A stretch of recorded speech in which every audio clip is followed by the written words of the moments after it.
Hey everyone. Hi, welcome to the show. This is Joyce Bender with Disability Matters on Voice America. I love all of my listeners. Thank you again. Such dedicated followers. And as you know, I'm a woman living with epilepsy. I'm the CEO of Bender Consulting Services, a for profit company that focuses on the employment of people with disabilities and a not for profit, the Bender Leadership Academy. And the Bender Leadership Academy prepares high school students with disabilities for the world of work. So I am on a crusade for quality of life for people living with disabilities. And you know what? Just a couple months ago, we had our 1,000th episode. And you know why? Because of my great listeners. That's why. You stood behind me the whole time, and Highmark, Blue Cross Blue Shield, has been the lead sponsor of this show for years. So I owe a lot to both of you, but especially my listeners here and around the world. Okay, from China to Australia, we have Germany, one of our biggest, the countries with the most listeners, 70, 70 countries with listeners. I want to tell you, I've said this before, I don't care if you're that one person in Saudi Arabia, that one, because I get all the data. One person can make a difference. One. So remember, you tell everyone you know that can get to an English speaking venue about this radio show because all people anywhere in the world deserve quality of life and dignity, no matter where they are. Richard Roberts, who was in Brazil with the State Department, I'll bet you're back in the United States. Special shout out to you, Gang Young Cho in South Korea. You know how much I love you. And really, all of my friends from Indonesia to Kazakhstan to all the great countries I've been to talk about employing people with disabilities. Thank you. And welcome to Pride Month. We are celebrating pride in the LGBTQ community. I am all about, you know, remembering that we have brothers and sisters with disabilities from the LGBTQ community. Remember that. And we are supportive of the LGBT community. And you know what?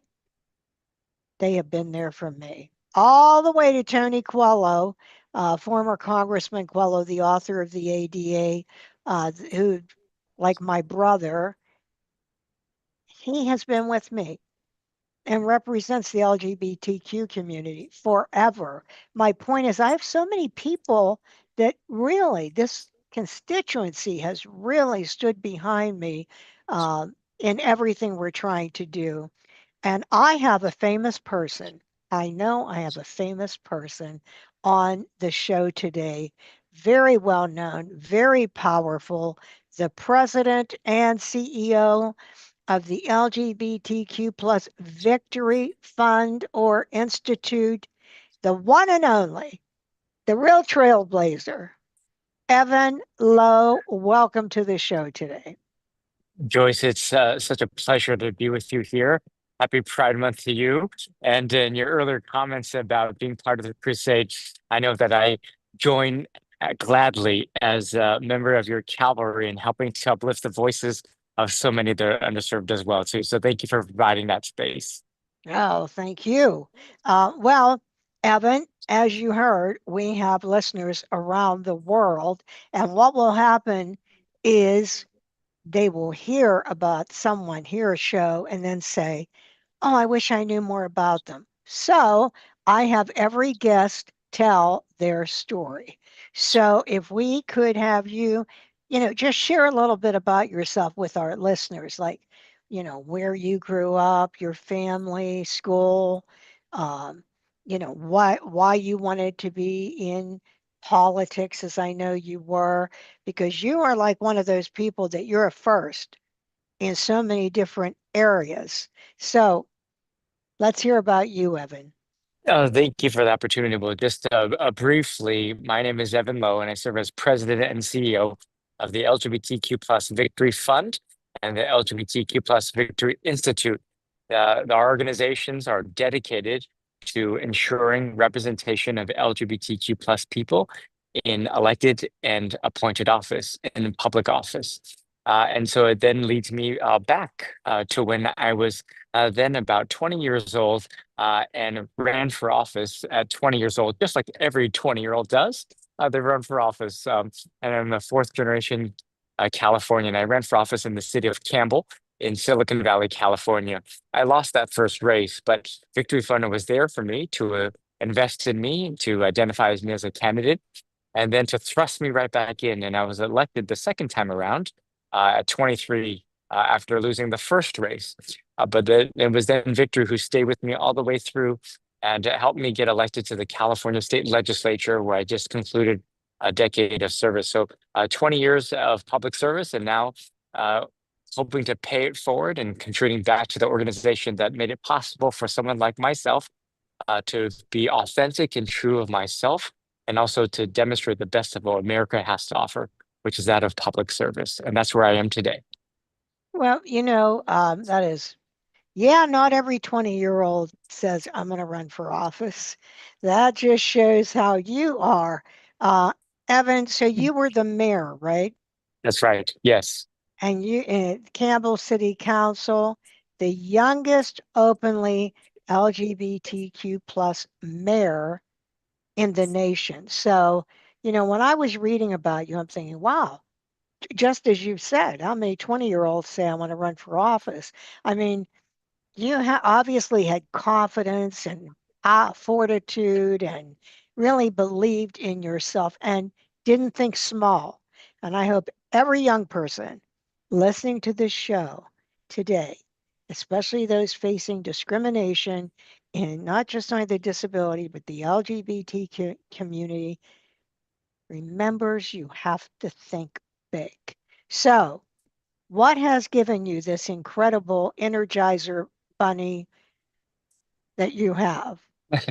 Well, you make a very salient point, Joyce, which is also the parallels that exist within the uh, disability community, within individuals in our populations that might also need the safety net that is required. And of course, that's where the moral compass lies in that of our public servants, ensuring that our city budgets, our county, our state budgets, our federal budgets are a statement of our values, and accordingly, the resources go into communities that need the most help.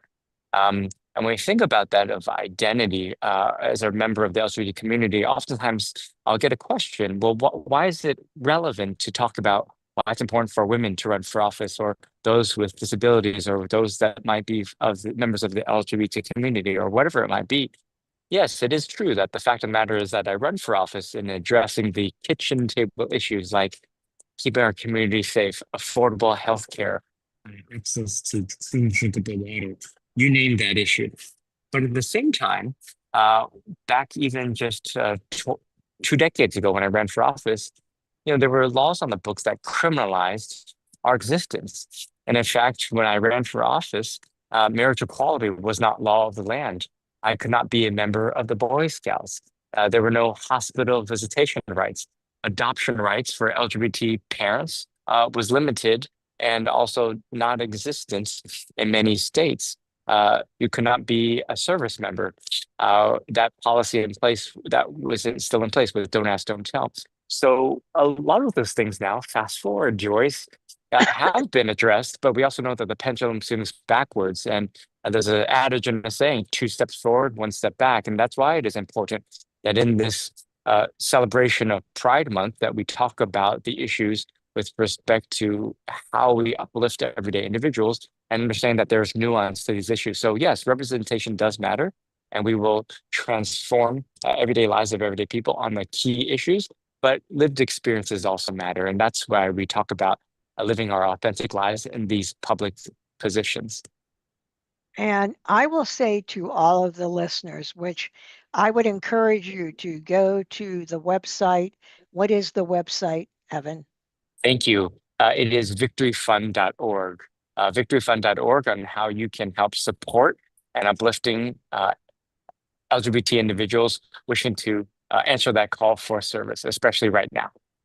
Yes, and I would suggest you go and make a donation. And please remember, just as I say to people when they say, oh, we should hire people with disabilities, I say, oh, but you already have. Yeah, they're working here. They have MS, depression. They're just not telling you. Well, you have family members, friends, you have many people that are from the LGBTQ plus community. You just don't know because just like people with disabilities that have bipolar disorder, they are afraid. So if I were you, I would go make that donation. You know, I have that Bender Leadership Academy with high school students with disabilities that we have to fight on the mental health side, the suicidal ideation, and it is worse right now. You've got to make a donation. If you care, don't just talk about it, do something about it. So, Evan, let's hear about your current role, what it encompasses, and the Victory Fund and the Victory Fund Institute. What are they? Like, what's your mission, and how can people get involved? Yeah, thank you, Joyce. Our mission is very clear to ensure LGBTQ plus representation in elected and appointed office. And so we ask people right now that our democracy requires us to participate. You know, oftentimes we know that politics is oftentimes viewed as a dirty word or very divisive, when the fact of the matter is our democracy is fragile. And it does require us to put the time and attention into this as well, too. Many may say, well, I'm not political. I don't like the division. Well, the fact of the matter is we need people to participate. We need those who care about the type of public services to contribute and serve. Otherwise, we leave it to a very small segment of the population to do so. So if you want to change the seat, be the change that you want to be, then we must lean in. So we provide those opportunities for those in the LGBT community to participate.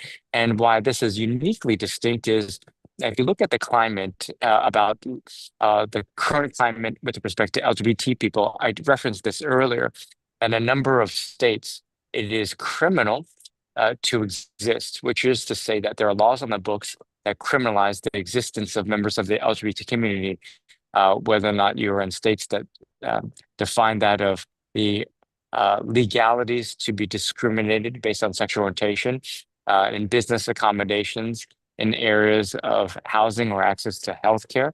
We know that there even is a ban on transgender members and serving and as service members. So when we think about these things in place, again, when we just think about the empathy that is required, you mentioned this earlier about the grace that is also required. Members of our community just want to be in loving, committed relationships. They want to be patriotic in serving our country.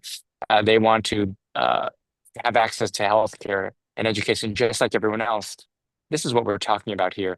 And so, if individuals wish to be involved and support our mission about ensuring representation in public office to provide those lived experiences, we believe that's important. And we believe that the visibility is important. So, if one person can get elected and serve their communities with distinction, we are confident that it will help stop the bullying in our communities that we see. Yes, my nephew is very, very successful neurologist in California. But, you know, he grew up a little uh, about an hour from Pittsburgh. And when he was in school, he didn't tell anyone, but they knew or thought he was gay, which he is, but they got him and put him in a garbage can. Mm. So this is why I'm saying to all of you, we won't have change in the schools, in libraries where they're banning information, books, anything about LGBTQ. I know there's a Supreme Court ruling we're waiting for on that.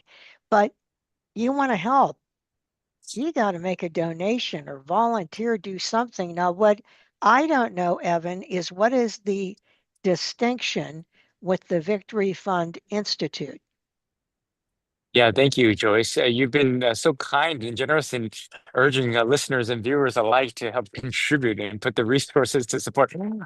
We should hire you and put you on the payroll for our Victory family, Joyce. You're a great advocate. Um, but to the point in answering your question, the Victory Fund is a political organization that helps recruit and train candidates to raise money for candidates to make sure that they are successful in the elections, so channeling that to electoral success. The Institute is that of the Academy or the Association of Elected Officials, in which we help focus on the development skill sets. In other words, so Oh, you're an LGBT elected official, you get elected. Well, now what? Well, we have training programs and talking about how to demonstrate executive presence. What does governance look like? How to be authentic in your experiences. And, this is uniquely distinct to members of the LGBT community. So, Joyce, in a number of states, it might be quite hostile to be openly LGBT because of those laws that I referenced earlier.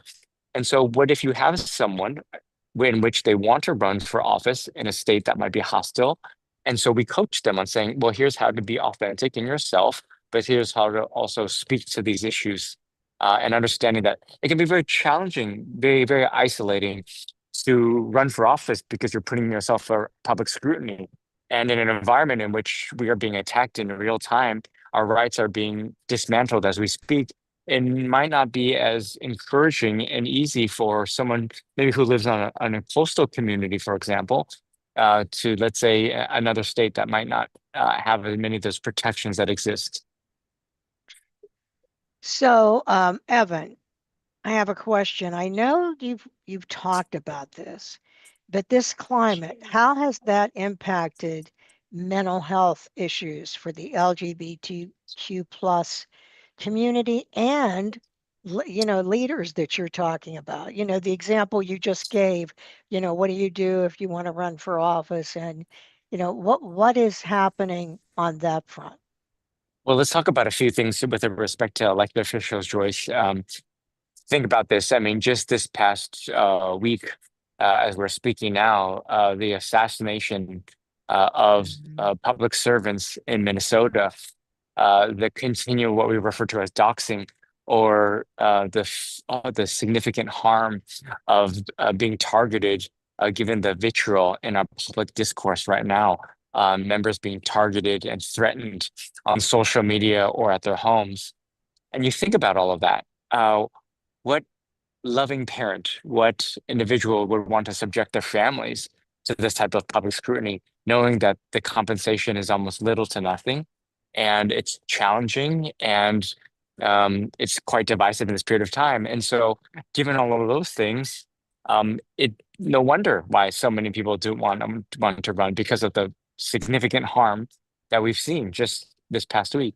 And so, one of those things that we are working on right now with the Victory Institute is a partnership of a pilot to provide mental health and counseling for so many that are serving in these capacities, which is really important for us to think about in this period of time. So that's what we're doing in real time, to make sure that we provide those services to those that are serving in public, because we project, especially in the public realm, Joyce, that everything's fine.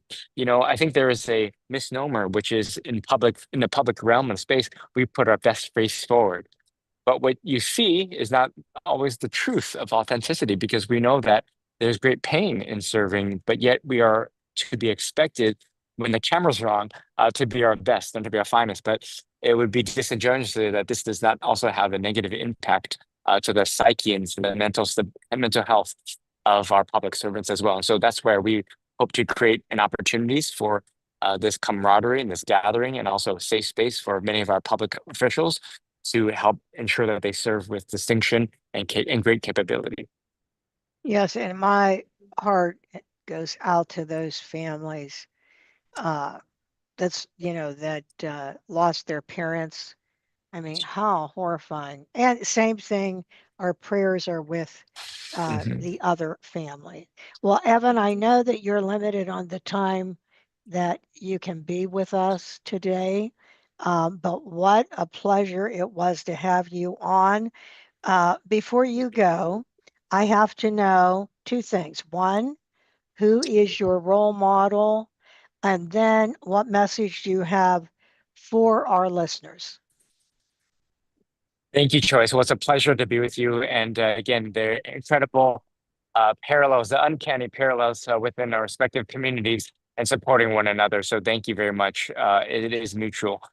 Your question about role models, a role model in our LGBTQ plus community of elected officials is that no one other than Harvey Milk. Harvey Milk was the first openly gay man to serve in the state of California as the San Francisco Board of Supervisors.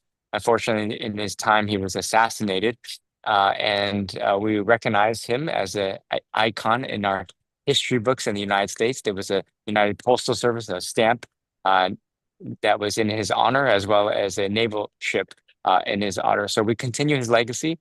His legacy is alive and well of helping to ensure that we shatter any type of barriers that exist for public service. So if anyone is interested in running for public office, whether or not you're a member of the LGBT community or not, please visit thevictoryfund.org. We'd be delighted to help uh, have you participate in our public discourse.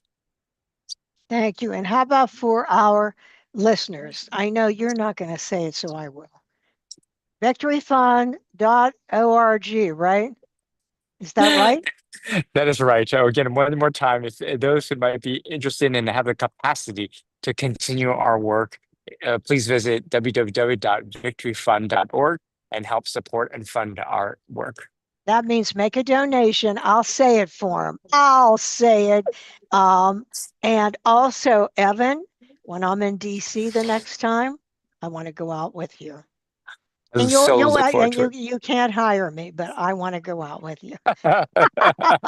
Listen, what I say to you, you are a great man of great courage and stature, and we are behind you 100%, Mr. Lowe. Thank you. 100%. And thank you. I know how busy you are, but thank you for being on with us today. Thank you. Good to see you. Take care, Okay. Joyce. See you Bye soon. bye. Bye Bye bye bye. now. Oh, and I see I have my Rachel Maddow impersonator. It's time for Mathis on the mic. One of my favorite things I look forward to. Wouldn't it be great, Jennifer, if um and I'm hoping that hope this day will come where we're just talking about, oh, here's research and great things happening. But oh my God, what he just mentioned about those two legislators, husband and wife, going right to their house, assassinating them. And if I'm right, he had a list of other people. And then, of course, he did um, eh, also wound two other people, and hopefully they will, you know, recover. But guess what, folks? If they recover, please keep in mind there's this thing called post traumatic stress syndrome, and they will have to live with a terrible, terrible thing. That's why when Evan was saying about take a stand, make a stand, everything Jennifer tells you today, it can no longer, and I hope it hasn't been, but it can no longer just be, oh, good, I'm learning this. No, it has to be, I'm learning this and I'm going to do something about it. So, with that, Jennifer, what news do you have for us this week? And I know there's a lot, but what are you going to talk about? Yeah, so much going on. So I usually try to keep it to one thing, but I want to try to cover two things today. I'll be quick about it. But the first thing is I just wanted to provide an update on what I talked about last week, and that was that the Department of Energy had issued these things called direct final rules, and two of them impacted the rights of people with disabilities under Section 504 of the Rehabilitation Act, a non-discrimination law. And this direct final rule mechanism is it's supposed to be a mechanism for regulations that are non-controversial, that are very simple technical fixes that nobody would dispute, nobody would have an issue with. And so there is not the usual notice and comment process where they take input from the public and then respond to all of the public comments and take that into account in issuing a final rule. This is something where they just issue the rule, and they did take public comment, but only for purposes of seeing if there's significant adverse comments, because they're not supposed to do a direct final rule if there's significant adverse comment. So what this rule did, or the primary one that I talked about last week, what it did was eliminate the standards for new construction accessibility for people with disabilities. That's a huge deal. That is upending almost 50 years of law requiring that newly constructed facilities constructed after the standards, after people were on notice that they had to comply with Section 504 and that there were standards for new construction. Going forward, they had to make new facilities accessible to people with disabilities according to certain standards.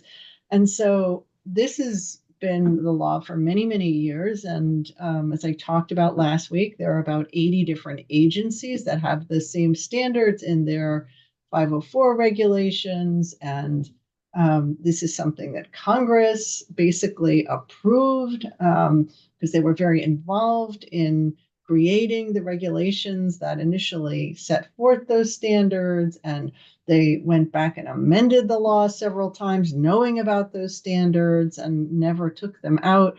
So after all of these years, for the Department of Energy to issue a rule using a process that's supposed to be no big deal, nothing to see here, this is not something that anybody would have any concern about or any dispute about, and to take away critical rights for people with disabilities in this kind of way it was very, very disturbing. And so the community organized. I think last week we talked about it, sent people to DREDF's website to issue to learn how to file comments on this regulation. And so thank you to everybody who did submit comments. There were 20,700 comments that were submitted on this rule, which is great. That is a great showing from the disability community. I think that sends a really important message to the Department of Energy, to the federal government, that this is not nothing to see here. If you got 20,700 comments saying don't submit, don't finalize this rule, and I think that nearly all of them said don't finalize this rule, this is a problem. That clearly is not something that is no big deal, technical, tiny little fix that nobody would ever have an issue with. So we will see what happens, but power of advocacy, very important. And so thank you again to everybody that commented. Second thing I wanted to update people on is just this budget bill that we have also talked about in recent news segments, this budget reconciliation bill that impacts many things, including Medicaid, which is a lifeline for people with disabilities. And as we had talked about, the House of Representatives had recently passed this monstrosity of a budget reconciliation bill that would make more than 800 billion, I don't mean million, I mean $billion of cuts to the Medicaid program, and result in millions and millions of Americans losing their Medicaid coverage, also millions more losing their coverage under the Affordable Care Act. And that bill has gone over to the Senate. What I wanted to update the listeners on is that yesterday the Senate issued their part of the language of their version of the bill. It is the what is called the finance language from the Finance Committee, and the significance of that is the provisions about Medicaid are in that part of the bill. So yesterday, the Senate released their draft of the Medicaid language in this budget reconciliation bill, and it is as bad and actually worse than the language in the bill the House passed. It would make the same types of cuts. It would be extraordinary, draconian, resulting in millions and millions of people losing Medicaid coverage. It is even worse in a few respects. For example, the House bill had these Medicaid work requirements where you are penalized, you're going to lose your coverage or not get it in the first place under Medicaid if you are not spending 80 hours a month either working at a job or engaging in community service or uh, educational activities with no understanding of the supports that people might need to do that, with no promise of help for people to do that, with exemptions, but exemptions that don't work for people because they are too complicated. We know from past experience, too complicated for people to navigate. Lots of paperwork, basically. So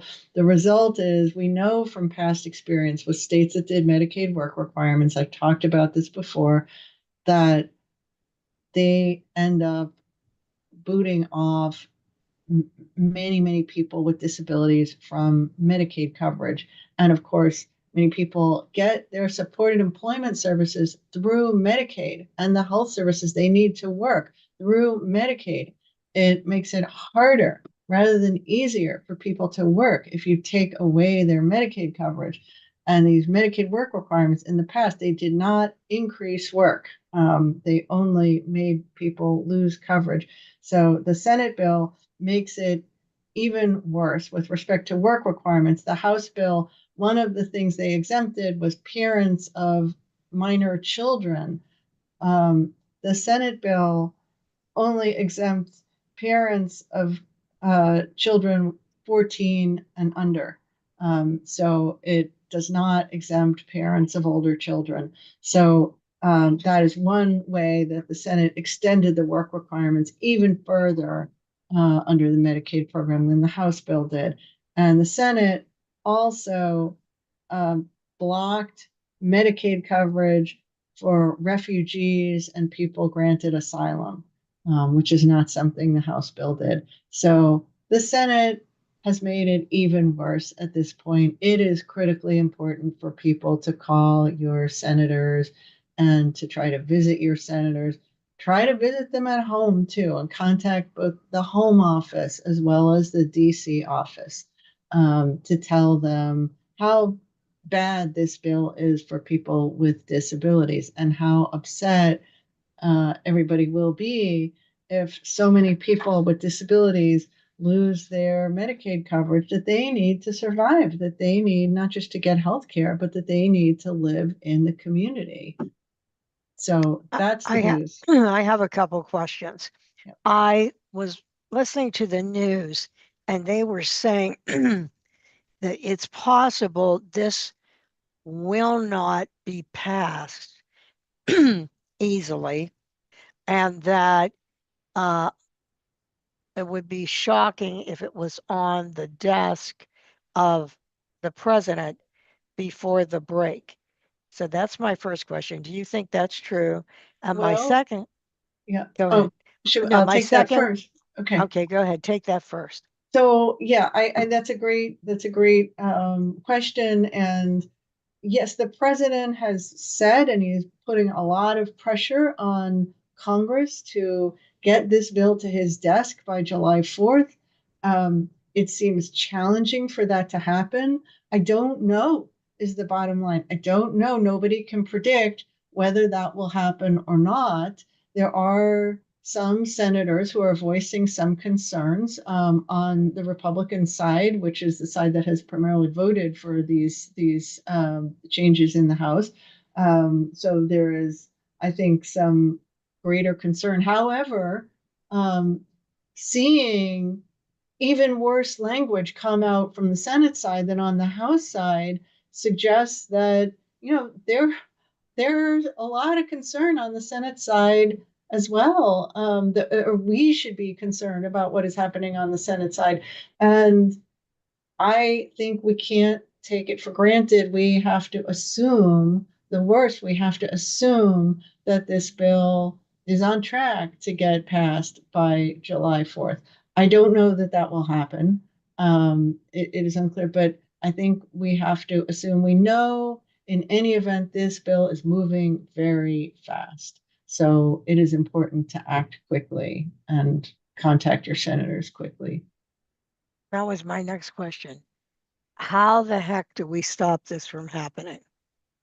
Yeah, so I mean, right now the bill is in the Senate, and so it's most important for people to reach out to their senators. I think it is also good for people to continue reaching out to their members in the House as well, to their representatives in the House. But because it's going to have to get ultimately voted on by both houses. It's going to have to get reconciled and voted on, but um, it is most important to contact senators and tell them. I think to the extent you have stories, to the extent that you can talk about how Medicaid impacts you, impacts a loved one, impacts a family member, impacts a friend, impacts a neighbor, impacts a teacher, impacts people that you know. It is important to give those stories. They're important for offices to hear. They do make a difference. When we've been able to win battles, it has been, I think, because of those human stories, because of elected officials not wanting to be responsible for destroying people's lives. And that is very much what this bill would do if it was passed in the current form in either the House or the Senate. So it's important to reach out and talk to those offices. And I have heard that it is important that they hear from folks in their home offices and not just in Washington, D.C. I think it's useful to reach out to both. And I would say, once again, you got to do something about this. This is serious. Don't let it be that that happens to you and then you're saying, oh, I wish I had done something. You can do something. You've got to call your senators. You've got, as Jennifer said, right here in Pittsburgh, we've called the Pittsburgh offices for both. You don't just need to go to Washington, D.C. But, I only wish, Jennifer, we could get some massive national uh, email campaign, but for everyone listening, hey, you listened before. You listened on this last thing. It makes a difference. You get everyone you know. You can be and make good trouble advocate. Go to your senator, send emails, get your neighbors to do whatever it takes, but you've got to take action. And Jennifer, thank you so much for what you're doing. And I don't know how many times I have been complimented since you've been on here, keeping news alive, because sadly, it's sometimes not alive and accurate. So thank you so much. And we will look forward to talking to you next week, and we will all be doing what you ask. All right. Thank you. Okay. All All right. right. Take Bye bye. care. Bye Bye. bye. Well, for the last part of our show today, we have actually one of my own employees. She is a superstar. She works in talent programs. And just this morning, I know most of my listeners know who Maria Town is as the CEO of AAPD and part of the LGBTQ plus community. She came to Pittsburgh. We had a Bender Leadership Academy Pride event, and she was our speaker. But guess what? So was Colby Kane, my employee, and she just rocked it. So, Colby, welcome to the show.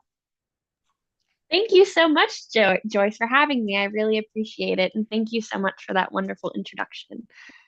Well, I thought first, why don't you tell everyone what you do here at Bender? And then I know you led a club at Penn State, Pause. And I Mhm. want you to talk about that and how that all happened. But Okay. what do you do here? So I am on the talent acquisition team. I started as an intern back in the beginning of October of 2024. Whenever I was a senior at Penn State, Fayette, the Eberly campus, I started my internship here in the same place I'm working now, talent acquisition. I started doing our entry level interviews just to get basic information from candidates. As I've been here longer, I've been learning so much more about interviews and networking and creating connections with candidates. Right now, I'm currently training to be a senior level recruiter. I've been shadowing our end stage interviews, trying to learn as much as I can from our amazing team here. Well, that is great, and we all love you on this team. But you are a person with a disability and Mhm. also represent the LGBTQ community. And I Yes. know you led a club at Penn State Fayette, the Eberly campus. So, how about sharing that with our listeners, what you did? Yes, of course. So the club was called PAWS. It's an acronym for Pride Alliance Working with Students. It was a Penn State club. I did not create it myself. It was created by a student named Brandon Demchek a few years before I ever went to Penn State. But sadly, at Penn State Fayette, it is in a very, very rural town. So there are not many LGBTQ members. Um, he had actually graduated and the club had went inactive. So once I started my freshman year, I was looking at the board of all of the options for clubs and I didn't know exactly what I wanted to do. And someone mentioned to me that they used to have a club called Pause that was supposed to bring awareness to the LGBTQ community, create conversations, and make the space more inclusive at our campus. So my best friend and I decided that along with four other students and one of our uh, advisors, we decided to bring the club back. And it was a huge, huge decision for me for my freshman year. I had never done clubs before, I had never done any leadership before, but I knew how important it was to have that representation on our campus. And I didn't see anyone else that was wanting to take the position. So I decided then and there that I wanted to do it. And I continued through 2.5 years up until my senior year at Penn State, Fayette, because I decided on going to my internship here at Bender. So I spent more time doing that. But I'm so grateful for my time with Pause. It taught me so, so much that I couldn't even begin to explain. All of the experience I've had with people and my teachers, my professors, my students to create the conversations and the events that we did, it was so amazing, especially being from such a small campus. We might have only been a small group, but we definitely were mighty. Well, you were, and here's that example to other young people listening to Colby of Be the Change. Here's the example. She went back and she, rejuvenated it and got it going. One person. Now we say one person can make a difference. When I heard Colby speak and she said that, know that even though they were small, that this just showed people they don't have to be alone. I thought, wow, how powerful is that and how true that is. Uh, Proud of you there, Colby. And you are a civil rights leader. And I wanted to know, I think something impacted you in your very young life. But why are civil rights so important to you? So there are many different reasons why civil rights are super important to me. Um, Myself, growing up, I have always been taught, especially by my mom, that everyone deserves empathy, love, and kindness. And I've always tried to go throughout my life like that. Before I even knew I was a part of the LGBTQ community, I always knew that I was a very, very strong ally. I can even tell you, I remember the exact moment I found out when marriage was legalized. I will forever remember that moment. Uh, it's in my brain as a very special time. But as I grew up, I had my own experiences. In high school, I was sadly outed by my best friends, the two people I thought were the closest to me. But sadly, they decided to take my personal information and share it with the world without my knowledge or Oh, even my terrible, consent. terrible. That is so Yes. terrible. I know that story. And every time you talk about it, I think, why would someone do that? Well, I'm sure that I was hard for yeah. you.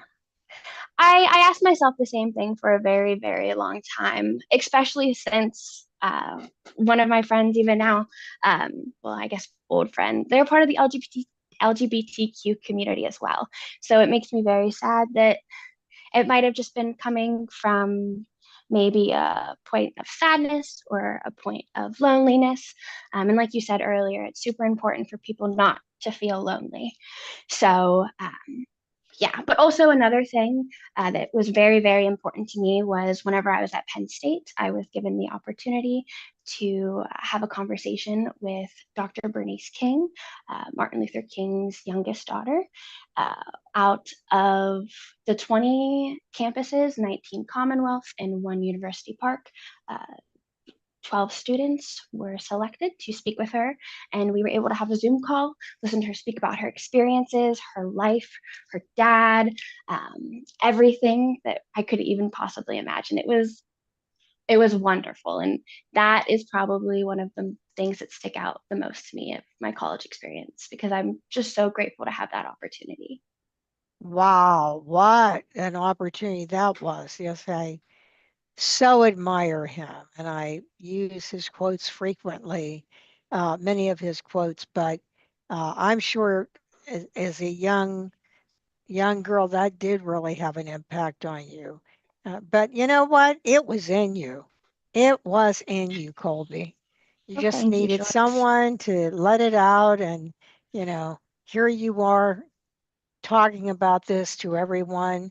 Um, One thing I did want to ask you, you went through something terrible there.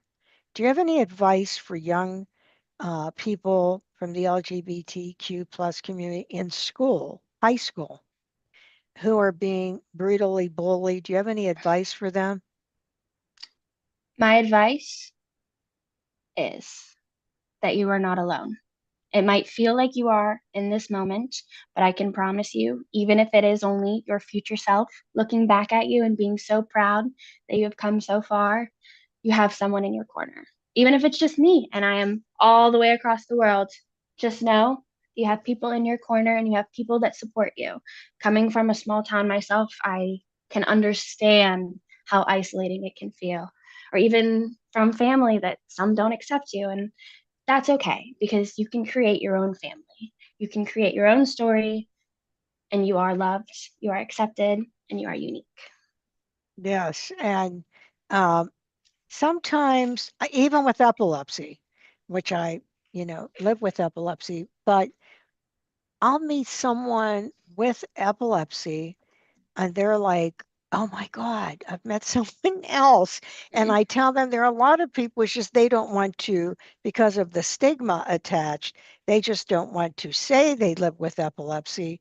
And when we would have events where we brought all these young children together who all live with epilepsy, oh, I mean, it was pure joy,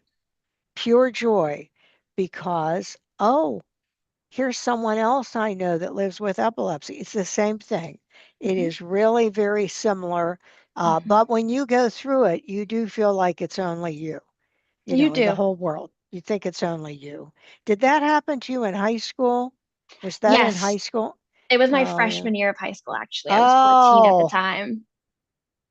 even worse. Oh, my Yeah. goodness. So I was Well, very young, but I yeah. have grown so much and I have done so much. And I know that there is so, so much more in front of me. And I'm so grateful to be a part of your crusade, Joyce. Thank you so much for everything you do. Well, here's what I have to say. You're on an international radio show. They're not. Nope, that That's what is I say. That's what very I have to true. say. Look at you. Look at you. You are speaking at events with the CEO of AAPD, and she is so well known. Hmm. And you are making it happen. So, whatever they did, it made you stronger, Well, because thank you, you are a Joyce. strong person. That So, means so what? much. Thank you. Well, I mean it, and you know it. So, why did you choose Bender? Why did you want to work here? I found Bender on Indeed on the whim. But as soon as I spoke with one of our people here, Jill, who has been on the radio before, as well as Gerald, who has also been on the radio show, I knew once I heard them talk about their stories and the mission of Bender and how passionate you all are with what you do, I knew that I wanted to be a part of it and actually be a part of something that does good.